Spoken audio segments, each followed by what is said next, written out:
Bueno, entonces ahora entramos en la parte más dura, tal vez, ahí que más nos quitó sueño en los últimos 6 meses, tal vez un año.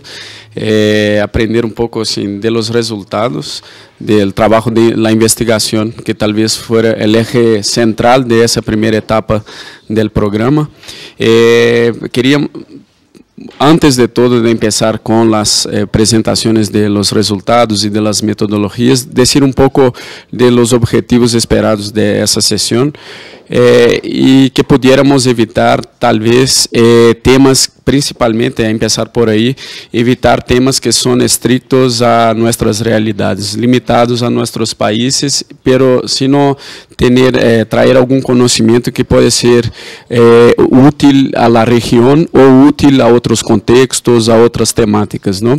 No estar con resultados muy puntuales de nuestras propias realidades. Eso un punto, creo que es importante. El otro punto sería también entender las metodologías que utilizamos de una manera también muy breve y acotada, pero entender ¿qué aprendimos de esas metodologías que adoptamos? ¿Qué aprendimos de la metodología desarrollada y sistematizada en el manual? Pero también, ¿qué hicimos antes de recibir ese manual?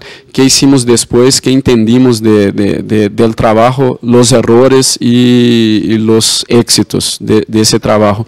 Entonces, también la idea es hacer presentaciones muy cortas, 7 minutos a cada capítulo. Pediríamos también a los colegas del secretariado que hicieran también una presentación de su perspectiva también metodológica y de resultados, y 7 minutos. Entonces, con esos 7 minutos, la idea sería no tener PowerPoints, tener lo que estamos realmente trabajando en nuestras cabezas y que tenemos los temas muy vivos y compartir de una manera directa experiencias de éxito y fracaso, muy concretas para entender qué realmente sacamos de lecciones, ¿no?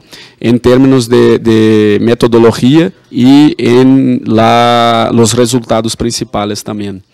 Entonces, no sé si abro inicialmente para algún comentario breve, para si essa perspectiva doble é compartida por todos.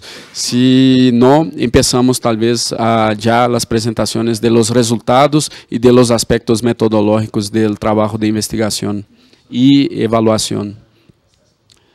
Sí?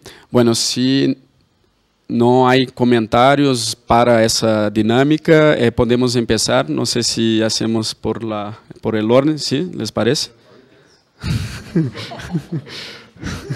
Pero siempre va bien, ¿no?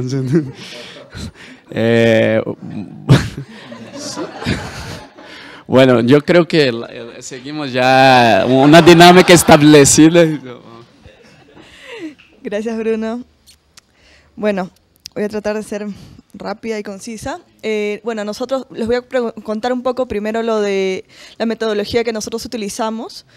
Nosotros empezamos a trabajar una metodología antes que ustedes nos manden la pauta, antes que TI nos mande la pauta. Entonces, nuestra primera pregunta, la pregunta inicial era cuáles son aquellas instituciones estatales, ¿sí?, que tienen competencias referidas a la gestión del financiamiento del cambio climático y de qué forma realizan dicha función.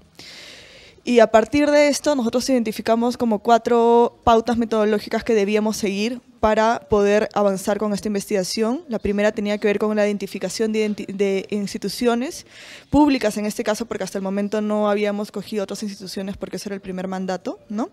Que tuvieran competencias en adaptación, en mitigación y en Red Plus y que reciban fondos, sean nacionales, bilaterales, ¿no?, etcétera, multilaterales. Y como segundo paso era identificar esas instituciones y seguir con una serie de preguntas que habíamos planteado en función a pautas que habíamos estructurado. Las pautas eran las capacidades del proceso de financiamiento que tenía cada institución, las capacidades de decisión y o de mandato que tenía también cada institución a las que íbamos a analizar y las capacidades de medición, reporte y verificación que tenían estas instituciones que íbamos a analizar. Nosotros cogimos como las instituciones que son parte de la Comisión Nacional de Cambio Climático.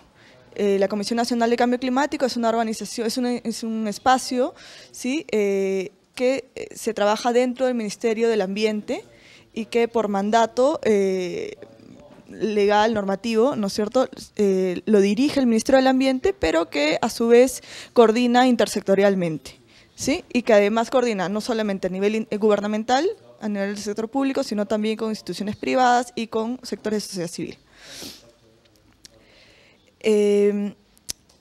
Posteriormente nosotros hicimos un esquema que era una ficha de evaluación. Bueno, me hubiera gustado mostrárselas porque era un esquema que tenía que ver con el nombre de la institución o instancia, decisiones sobre las que actuaba, entonces pusimos como cuadraditos para que se pueda identificar fácilmente. Si es que me dijeron que no podía. Sí, pero... Ah, ya, bueno, pero voy haciendo. Ok. Bueno, y eran funciones, unidad ejecutora, en este caso a la que ellos rendían cuentas, unidad supervisora, es decir, a quienes, ¿no es cierto?, a quienes supervisaban, si es que había el caso, la base legal, toda la base normativa, para que nosotros pudiéramos saber cuándo había sido creado, bajo qué competencias tenía, etcétera. El presupuesto con el que contaba, si es que contaba con algún presupuesto o no, y las observaciones varias que podíamos tener.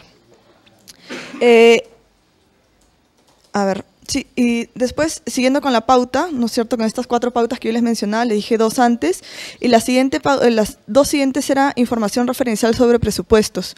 Nosotros hablamos de información referencial y no información real, digamos, sobre el presupuesto, porque nosotros en el Perú, y esto es importante decirlo, el Ministerio de Economía y Finanzas tiene una herramienta que se llama el SIAF, ¿sí? El SIAF es el Sistema Integrado de Administración Financiera. Y este sistema lo que hace es que, de acuerdo a partidas presupuestales, va asignando presupuesto a cada una de las áreas, ¿sí? Sea el Ministerio del Ambiente, Ministerio de Producción, Ministerio de Agricultura, etcétera. Pero ¿qué pasa con el tema de cambio climático? Nosotros, para mapear el tema de cambio climático, nos dimos ahí el primer portazo en la cara, que no hay una partida para cambio climático. Entonces, para nosotros era muy difícil, había una partida para medio ambiente, ¿no? Entonces, para nosotros era súper complicado mapear específicamente. Entonces, lo que nosotros hicimos, dentro de medio ambiente, dentro de esta partida presupuestal de medio ambiente, encontramos un subprograma. Dentro de esos subprogramas, habían 9 partidas, que tenían que ver con componentes de cambio climático. Entre ellas estaba control de contaminación, recursos hídricos, conservación de suelos, forestación y reforestación, etcétera, ¿sí? Entonces, a partir de esto, nosotros hemos mapeado, de acuerdo a estos subprogramas, que podemos investigar. Ahora, los resultados del mapeo, ¿sí? Para ya ir concluyendo, es que la información está desconcentrada, está desordenada y está poco sistematizada. O sea, no es que las instituciones que hemos investigado no tengan o se les atribuye una falta de transparencia, ¿sí? Sino que la dificultad de contar con un sistema y un personal permanente a dedicar, que se dedique exclusivamente a actualizar y sistematizar esta información. Ese es uno de los principales problemas que hemos encontrado en cada una de las organizaciones que luego hemos evaluado, ¿sí? No existe lo que yo les mencionaba, que no existe una partida presupuestal para cambio climático, pero es difícil mapear el financiamiento existente, y no existe una entidad que gestione ni técnica ni financieramente los proyectos de cambio climático. Ok. El assessment, ¿sí? Y el assessment es preliminar porque todavía no lo hemos concluido y estamos cerrando. Nosotros hemos evaluado 6 organizaciones, ¿sí? Está el Ministerio del Ambiente, el Ministerio de Economía y Finanzas, el FONAM, un gobierno subnacional que es el gobierno regional de Cusco, que está ubicado en la zona sur del país, y 2 instituciones privadas. Una es Heifer Project International, que es una institución de cooperación técnica internacional, pero no es de carácter bilateral, ¿sí? Y la otra es COSUDE, que es la cooperación suiza, y que sí es de carácter bilateral, y hemos mapeado un proyecto porque queríamos identificar cuáles eran las características de los proyectos que ellos incorporaban o se intervenían dentro del país. Es un poco complejo, pero nos parecía interesante para mostrarlo a trabajar, ¿no? La metodología que nosotros utilizamos tenía que ver un poco con el planteamiento preliminar del mapeo, con el que nosotros ya vimos. ¿Por qué? Porque el mapeo dialoga mucho con el assessment. Luego hicimos entrevistas, solicitudes de información y tablas de preguntas también que complementamos con las tablas de preguntas que luego nos mandó la Secretaría, ¿no? Los resultados preliminares en transparencia son información faltante, no se atribuye información faltante no se atribuye la causa a una falta de transparencia, bueno, lo que yo les mencionaba. En rendición de cuentas, las auditorías que realiza la cooperación internacional, y esto fue un hallazgo interesante, acerca de los proyectos que ejecuta con gobiernos regionales, es decir, gobiernos subnacionales, no son compartidas con estos gobiernos subnacionales, sino que solamente son compartidas con el Ministerio del Ambiente, ¿sí? Entonces, esto dificulta el aprendizaje por un lado y el poder rendir cuentas posteriormente de las regiones hacia la propia sociedad donde se está ejecutando el proyecto. Corrupción, no hemos encontrado casos de corrupción flagrantes, sí, hasta el momento. Y el personal, por ejemplo, que también era otra de las características que nosotros evaluábamos, el personal del sector público está altamente rotado. Esto es muy delicado porque los cargos de confianza, que son los cargos más altos y los cuales son tomadores de decisión, se rotan permanentemente. Entonces las capacidades que puedan ir adquiriendo a lo largo de una ejecución de proyecto, de conocimientos, no se mantienen, ¿sí? Y además la capacidad de diálogo que luego se establezca con ciertas instituciones no se puede mantener, ¿sí? O los acuerdos, ¿no?, con los que ya se hayan logrado. Y la capacidad de gestión de recursos también es limitada por los gobiernos regionales y gobiernos municipales, porque como nos comentaban las cooperaciones que nosotros evaluamos, lamentablemente ellos no tienen competencias por un lado, justamente por el personal que rota, pero por otro lado el Ministerio de Economía y Finanzas tiene un formato, el que es el CIAF se hace, el formato del SNIP, ¿no? El SNIP es un formato, sí, ya estoy terminando, 30 segundos, ok. Es un formato en el que lamentablemente limita un poco la ejecución de estos proyectos. Entonces, ellos no pueden ejecutar fondos que no sean fondos del sector público. Entonces, eso también es una limitante en cuanto a manejo de recursos, pero también en cuanto a aprendizaje, ¿sí? Gracias. Muchas gracias, Perú. Pasar a Alice Harrison. Hi guys, sorry, I'm going to make myself very unpopular in this session because I've been designated as the timekeeper. So I'll start waving at you when you have, we've allocated, 7 minutes to each presentation, and at 5 minutes I will start waving and increasingly get more animated, because we should try and keep it. And it's all very interesting, so it's very difficult to cut these conversations short, but we should be strict with ourselves. Bueno, ahora por el orden sería el secretariado, pero no sé si quién presenta de ustedes sobre la perspectiva la metodológica y los resultados de la investigación a nivel global.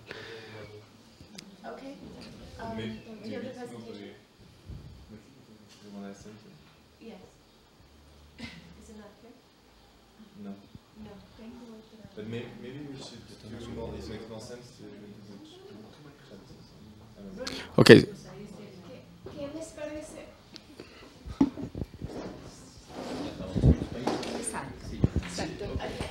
Yo sugiero...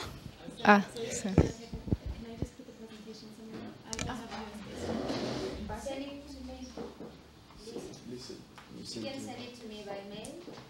Ok, ¿va a seguir entonces el secretario? Pues ya ustedes si quieren. No sé. La recomendación primero los países, sí. Exacto. Y al final... Entonces, Si no te altera. no, perfectamente. Nada más quería incluir a la dinámica al secretariado, porque creo que también es una experiencia en paralelo a lo que hicimos, pero a nivel global. También aprendieron con éxitos y fracasos, y creo que es muy sano que también escuchemos de la perspectiva global. Bueno, siguiendo entonces con la dinámica de los países, ahora nosotros nos toca México, después sigue Dominicana y al final al secretariado. Bueno, yo siguiendo esa propuesta inicial de quería presentar algo que fuera realmente de interés compartido, fue principalmente la parte de ejecutar ese trabajo, de realizar esa investigación sin una metodología previa, porque somos un piloto, entonces fue parte de nuestra misión desarrollar la propia metodología. Entonces tuvimos que empezar con un campo ciego y es parte de nuestra misión como piloto. Entonces lo que hicimos en México fue primero desarrollar un banco de datos, un pipeline. Hicimos el pipeline del financiamiento climático que entraba a México. Identificamos por todas las fuentes externas más de 100 proyectos financiados por México. Hicimos ese banco de datos. A partir del banco de datos, identificamos los documentos de los proyectos. Cada proyecto, el documento de cooperación internacional, esos son financiamiento, estamos hablando de financiamiento externo. Entonces, identificamos los documentos de la cooperación externa. Eso era nuestra fuente primaria de identificación de los actores. A partir, entonces, revisamos la totalidad de los documentos de cooperación y en los documentos de la cooperación identificamos a los actores. Quién recibía el recurso, quién era el agente fiduciario, quién era el responsable por la ejecución. Pero en ese momento, cuando ya estábamos ya en ese punto identificados los actores, lo que nos pasa es que el secretariado llega a un punto que ya tenemos una metodología sistematizada. Entonces, en ese punto tuvimos que cambiar la estrategia. Estábamos siguiendo una estrategia que habíamos adoptado cuando recibimos el manual y ahí cambiamos la estrategia. Entonces, el manual facilitó mucho a dar una forma al resultado final, al informe final, pero cambió nuestra dinámica original. Entonces contratamos a un consultor externo y aquí fue un caso de un fracaso muy específico, porque el consultor tenía una capacidad de recolectar datos y encontrar fuentes y encontrar las personas que nos podrían generar la información, pero no tenía la capacidad de sistematizar toda esa información. Entonces, eso creo que fue un fracaso nuestro y también de la coordinación como programa, porque no teníamos, principalmente, no teníamos clasificación. Aquí hablamos siempre que el gobierno no tiene clasificador de cambio climático, pero nuestra metodología tampoco tiene una propuesta de clasificación. No tenemos realmente cómo clasificar los actores, no están bien identificados los tipos, la tipología de los actores, y no hay límites definidos para acotar la investigación. Yo creo que esos fueron los dos puntos principales que han dificultado el trabajo. No hay bien los límites, no sabemos si estamos hablando de financiamiento subnacional, financiamiento nacional, financiamiento bilateral, multilateral. Entonces, creo que dos puntos importantes y que fue parte de un error nuestro de no sistematizar aquí en México y en el nivel global eso, tener clasificadores bien, conceptos bien definidos y también límites para la investigación, para acotar y dar más centro. Entonces, resultado final del trabajo. Tenemos generado un banco de datos. Por la primera vez se sistematizó en México toda la información sobre el financiamiento externo. Eso nunca hubo antes, fue la primera vez que se hizo en el país. Pero tenemos un mundo de información que no podemos sacar un informe general porque no tenemos definidos los límites y el modelo próprio para isso. Então, a estratégia que adotamos final foi utilizar esse resultado da investigação como uma plataforma de conhecimento permanente. Aí há uma fonte de recursos de informação para generar policy papers, policy briefs, informes temáticos especiais com toda a informação que temos. Então, a ideia é lançar um informe final reduzido, um sumário de la investigação que tenha sentido para a pessoa que lo vai ler e utilizar toda essa riqueza de informação como uma plataforma de conhecimento permanente, que isso pueda por meses ou talvez mais de ano seguir produzindo conhecimento, informes, documentos, publicações. Bueno, yo preferiría no entrar exactamente en los detalles del resultado, cuánto los valores, etc., pero podemos decir que llegamos a un resultado de los últimos 6 años, 7 años de financiamiento externo en México, de un valor que casi alcanza al PIB de Nicaragua. Y Roberto puede tener una idea de la dimensión del financiamiento que llega a México, que es toda la riqueza producida casi toda la riqueza producida por Nicaragua, en 6 años llegó a México como financiamiento climático. Bueno, es para dar una dimensión del resultado. Podemos seguir con los colegas de Dominicana.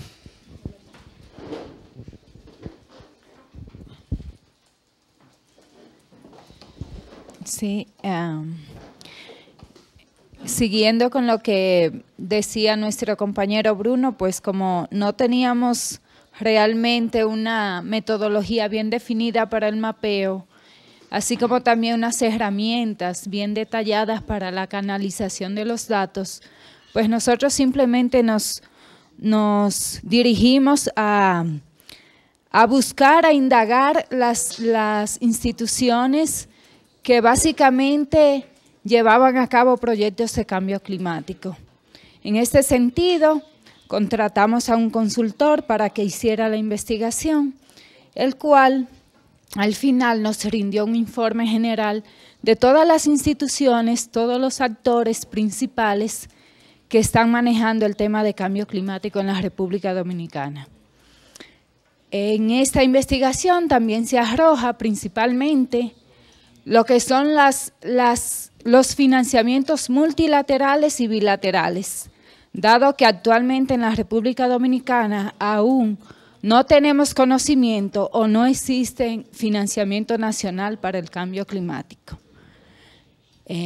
Al final lo que tenemos es unos datos más bien sobre el financiamiento bilateral y multilateral, como ya le he mencionado. Pero además agregamos como un valor añadido a este mapeo, pues lo introducimos en la página web de Participación Ciudadana, lo mapeamos de manera geográfica, donde estaban si puedo entrar a internet puedo mostrar el mapa, pero bueno, ya luego podríamos hacerlo. Cualquier persona puede ver dónde están ubicados estos proyectos geográficamente, quiénes lo dirigen, quiénes lo financian y en qué consiste el proyecto. Pienso que esta es una herramienta que nos ha sido bastante útil porque así cualquier persona que quiera saber sobre cualquier proyecto dirigido a cambio climático puede ver la página web y saber al respecto. Esta herramienta también fue bastante útil, principalmente para el Consejo Nacional de Cambio Climático y el Ministerio de Economía y Planificación, los cuales no tenían ningún dato conciso y concreto sobre el financiamiento climático en la República Dominicana. Luego de este mapeo, pues, y ya con unas herramientas bien definidas por parte de la coordinación del proyecto a nivel global, pues nos dirigimos a investigar a más profundidad 2 instituciones nacionales que manejan fondos de cambio climático, el cual es el Ministerio de Medio Ambiente y el Consejo Nacional de Cambio Climático. Esta investigación solo tenemos lo que son los resultados preliminares, pero aún no tenemos los detalles así muy concretos y finales. Es cuanto.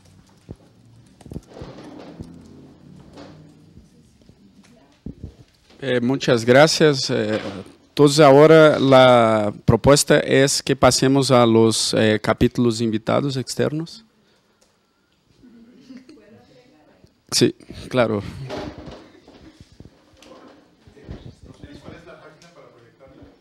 Sí. ¿Cuál es el URL? www.pciudadana.org. Sí. Pero dentro de la página sí, te vas a proyectos.org. Busca, vete debajo. Menú principal proyecto. Menú principal proyecto, busca debajo. ¿Verdad? Ok. ¿Arriba? No, sigue debajo. Proyecto cambio climático. Vete a otros, ver todos los proyectos aquí debajo. Ver todos. Ahí. Ok, ahí. Dale ahí. Vete a cambio climático, donde dice cambio climático, aquí debajo. Doble clic. Entonces, este es un blog que hemos creado. Este es un blog que hemos creado del proyecto, donde básicamente tiene algunas informaciones generales a niveles globales, pero también nacionales. Si te vas al mapa de la izquierda, pues ahí puedes ver dónde están ubicados estos proyectos, cuántos son, quiénes lo dirigen.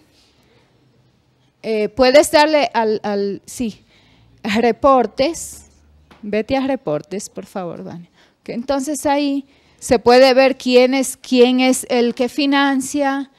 También en más informaciones puedes investigar, puedes encontrar más informaciones y todo eso.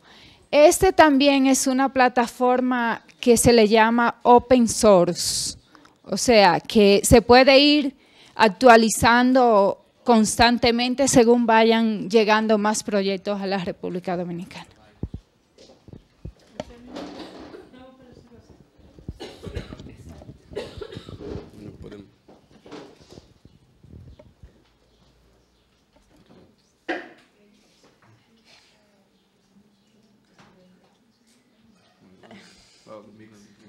Okay, good. Do you have the...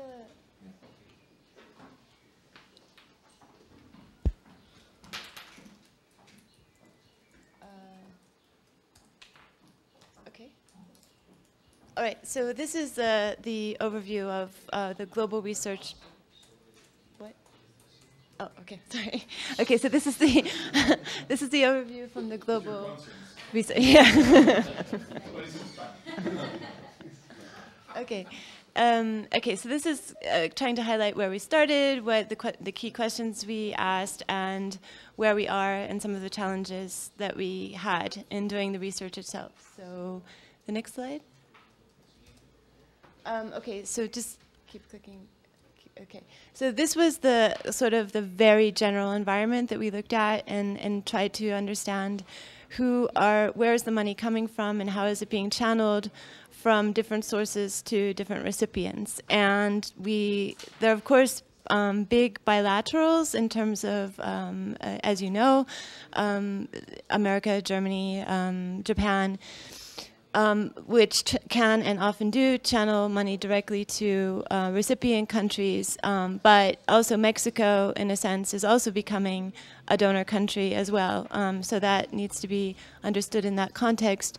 And then you have the other quite common channel of financing through multilateral funds, where donors simply contribute money, and this is also for the sake of those who are new to this, who are contributing money to multilateral funds, and then that money is then going through another channel often. The money is not often going directly to the countries, that's often the case, but it's actually going through an intermediary. And those intermediaries are basically banks or UN agencies, right? And so this is how, and in very seldom cases do you have direct access where the money is actually going directly to the countries. So this presents a number, in terms of an actor mapping, you can go to the next slide. This presents, we can go to the next slide. Oh, okay, sorry, wait, just go back a second. With the multilateral funds, I think it's important to say that these funds have been developed in around about 2007, so they're very new. They've only been around 5-6 years, and their governance structures are very, let's say, nascent, or they're being developed as we talk. And the main ones are through the UN funds, or through the World Bank. And this is sort of, when you get into the devils in the detail and look at the kind of governance structure of these funds, you see it becomes much more complicated because there are also additional actors involved. and often the same actors. The World Bank appears many, many times on this map. And this is the map of a climate investment funds for the Forest Investment Partnership. So without going into detail there, but I think that there are two ways that we approach the research. Okay, let me just, the one question that we asked in terms of accountability was, okay, if corruption happens, who's accountable?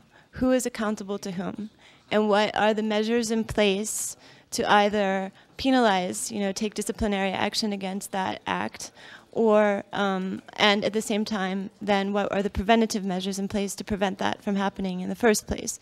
So we took a two-tier approach, and this part looks at the preventative measures. We looked at what are the mechanisms to ensure better transparency, accountability, and integrity within the fund so that corruption doesn't happen, full stop. But that isn't enough, and that's what we realized. We also had to ask the additional question, okay, you've done all, to whatever extent you've taken good anti-corruption measures, you could still have corruption. So then what happens? And this was very, very interesting because when, and all of the desk research, so this was mostly all the information that came through this was done through desk research, like looking at policy documents that were available online, trying to get an idea of where are the anti-corruption policies or not in the funds. But when we went to the funds with the question of what happens if there's corruption or fraud, who's accountable, they weren't able to answer us.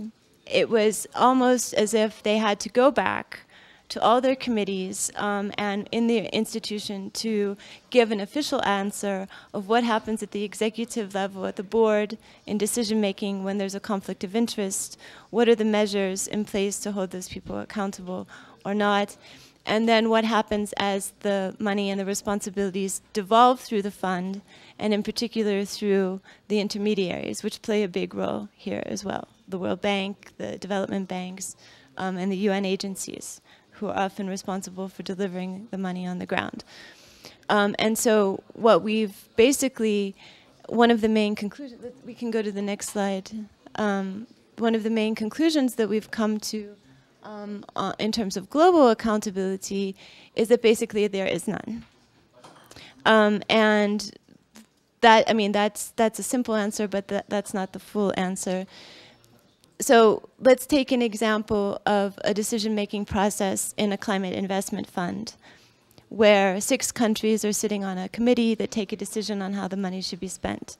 Now, let's assume there's a conflict of interest of one of the countries on the fund.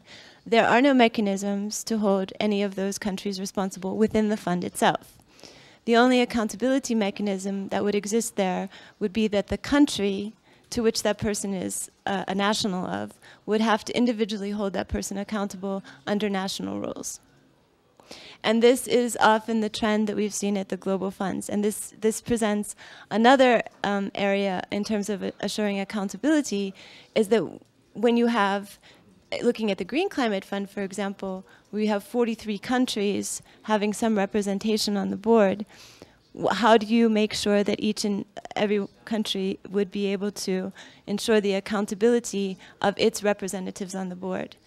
Because they will, and they do, wield influence on how decisions are being taken, and in particular the Green Climate Fund, which will be dealing with the hundreds of billions of dollars potentially in the future, could the decision on whether you fund Mongolia or Nepal could be have a huge impact on Mongolia or Nepal.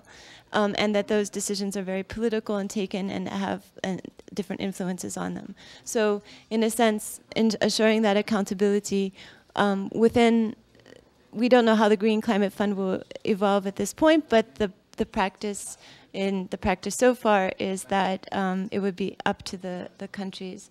And then, okay, so not dwelling on that since I have just 2 minutes left, a couple other key findings that we had is we looked at transparency. We found that there's pretty good transparency, but not on who's accountable to whom within the funds.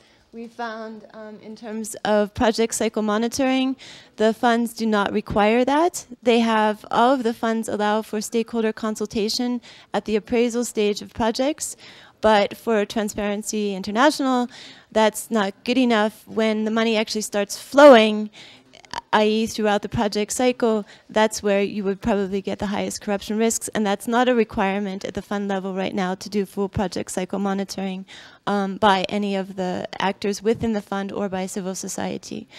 The other issue that we came up with, or what we revealed, is that all of the, it is required, fiduciary standards are required by the funds, and that includes the establishment of anti-corruption hotlines to assure accountability through the intermediaries.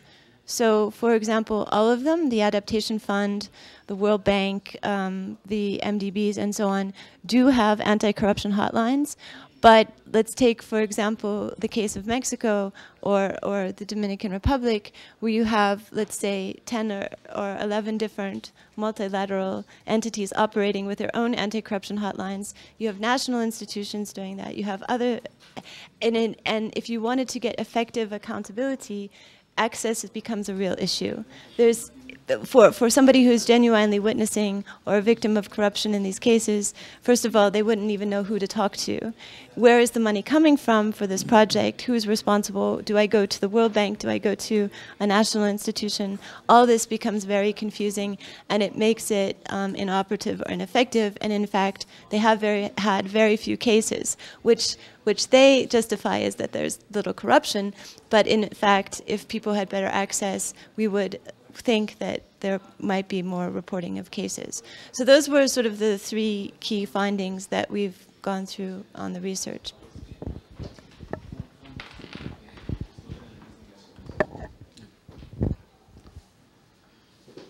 Bueno, muchas gracias a todos. Ahora pasamos a los colegas invitados. Tenemos aquí representantes de Costa Rica y Nicaragua. Entonces, no sé, si alguien quiere empezar, si, pues Andrés, por favor. Bueno, de nuevo, Andrés Araya. En realidad, bueno, nosotros no tenemos, por supuesto, una presentación como los capítulos que ya tienen avances. Sin embargo, yo contesté el cuestionario y quizás eso nos puede guiar un poquito, ¿verdad? Tratando de ser breve. En general, para responder a la pregunta de cuáles han sido los daños reales o potenciales derivados del cambio climático, según lo que pude estudiar en una semana, ¿verdad? Se estima que en 19 zonas de vida Holdridge presentes en el país, las zonas localizadas en elevaciones altas son las más sensibles, digamos, al cambio de la temperatura. Y, por ejemplo, en los parques nacionales podrían sufrir una significativa disminución en su precipitación anual, lo que podría agravar las fuentes de agua potable, por ejemplo. Eso es una de las cosas que pude identificar. En referencia a la capacidad de movilización de la ciudadanía y quizás alguna iniciativa de poderes públicos en cuestiones relacionadas con el cambio climático, en síntesis yo diría que el tema es generalmente confundido con el calentamiento global, ¿verdad? Que hay una diferencia, inclusive en organismos estatales supuestamente rectores, de tal forma que difícilmente se puede encontrar capacidad alguna de movilización ciudadana ante eventuales catástrofes. Es casi imposible crear conciencia en una población desinformada por el mismo Estado. En cuanto al marco normativo, que quizás eso, ¿verdad?, puede ayudarnos un poquito, existe en el país sobre cambio climático y administración de los recursos, se han determinado los siguientes ejes de acción, efectivamente, que están la mitigación, la vulnerabilidad de adaptación, la métrica, el desarrollo de capacidades y transferencia tecnológica, la educación y sensibilización y financiamiento, así comunicados de la Convención del Marco de las Naciones Unidas sobre el Cambio Climático, bajo la rectoría de un ministerio que se llama MINAE, que según un marco regional centroamericano que sin embargo no muestra resultados concretos, más allá de la elaboración de múltiples planes para el Plan Nacional de Desarrollo Nacional de Cambio Climático. ¿Cuáles son los riesgos identificados en la gestión de recursos económicos destinados a encarar los efectos del cambio climático. Ante la poca divulgación de las acciones del Estado que se llevan a cabo, más allá, digamos, de divulgación propagandística, ¿verdad? No se rinden cuentas en las tareas y resultados que pudiesen estarse obteniendo, ni del uso de los recursos presuntamente internacionales que estarían siendo administrados celosamente. Y en esta institución, que es el MINAE, se han creado oficinas para que esas tareas especializadas que exhiben, digamos, de alguna manera un perfil difuso. En cuanto a los actores, gobierno, sociedad civil, sector privado, etcétera, yo diría así en resumen que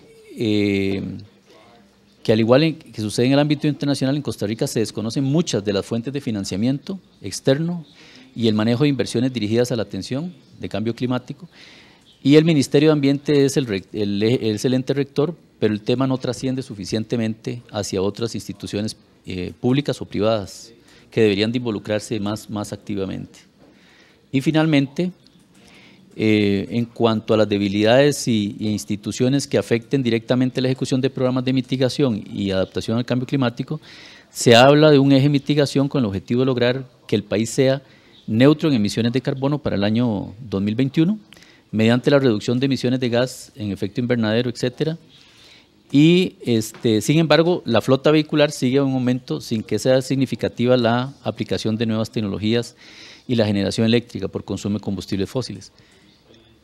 Hago este resumen respecto a las preguntas que ustedes hicieron, pues para ubicarnos un poquito al tema, y quizás no, respondiendo a estos temas, a estas preguntas y viendo las experiencias que ustedes han resumido ahorita, creemos que ahí podemos cruzar un importante avance precisamente en cuanto al tema, ya específicamente en cuanto a financiamiento climático, digamos. Entonces vemos posibilidades, pero quería un poquito dar una radiografía, dado que nosotros no tenemos todavía un proyecto, sino que podría hacer este cruce de información de manera tal de que, volviendo al ofrecimiento que hice al principio, lo podamos llevar a un proyecto, a un tema, particularmente en un plan estratégico de la organización. Muchas gracias, Andrés. Sí, la propuesta es que antes de cerrar esa sesión, un pequeño espacio para preguntas y comentarios, y la siguiente sesión es más de reflexión y debate sobre entre un coffee break antes de...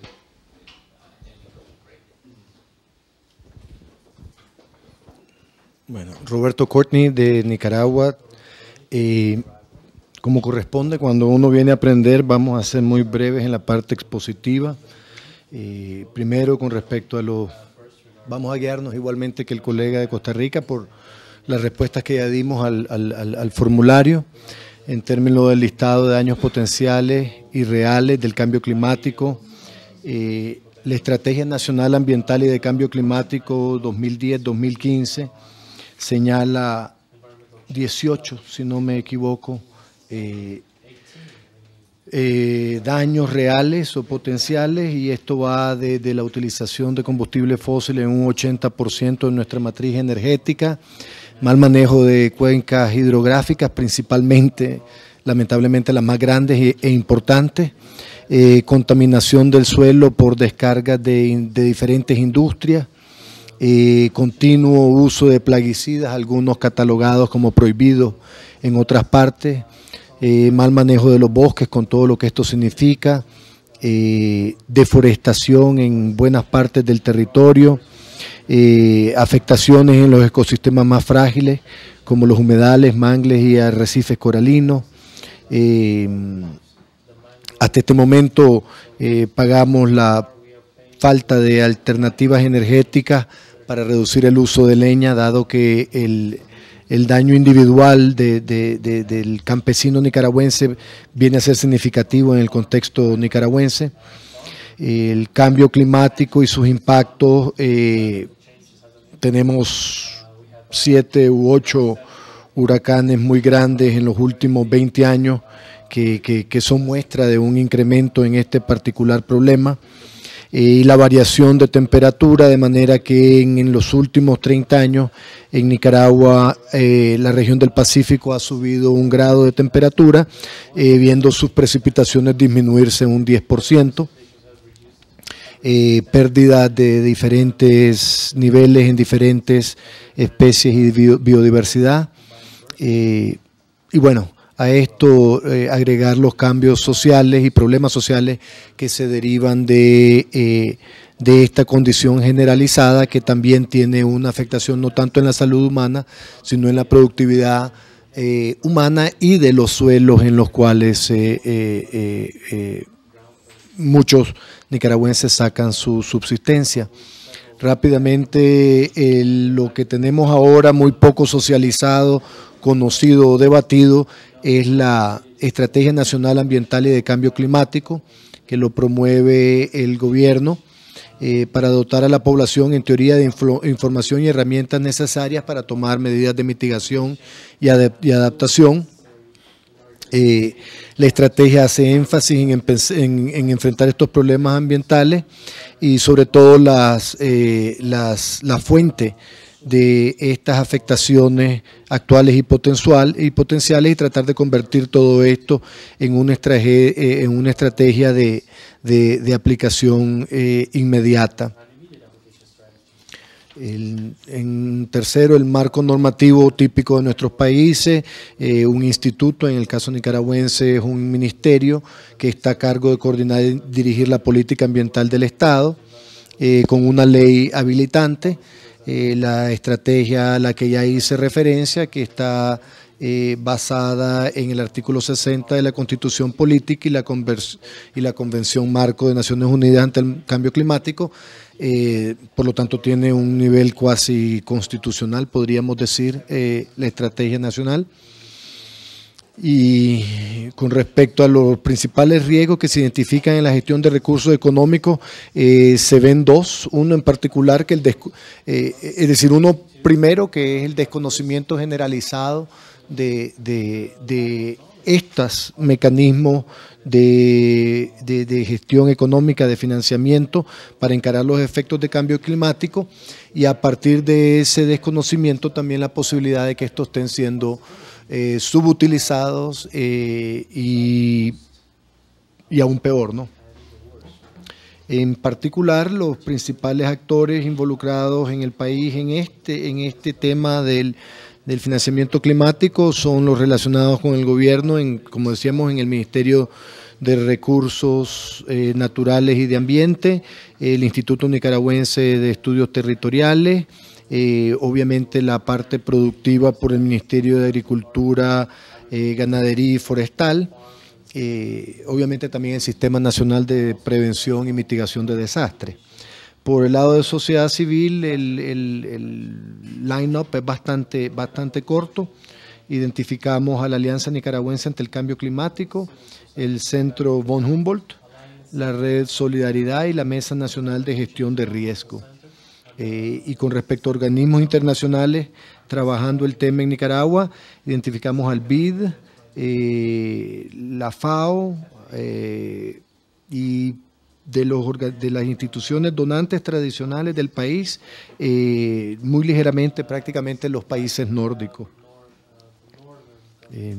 Rápida. Okay. I'll use them later then. Thank you. Gracias. Gracias. Muchas gracias.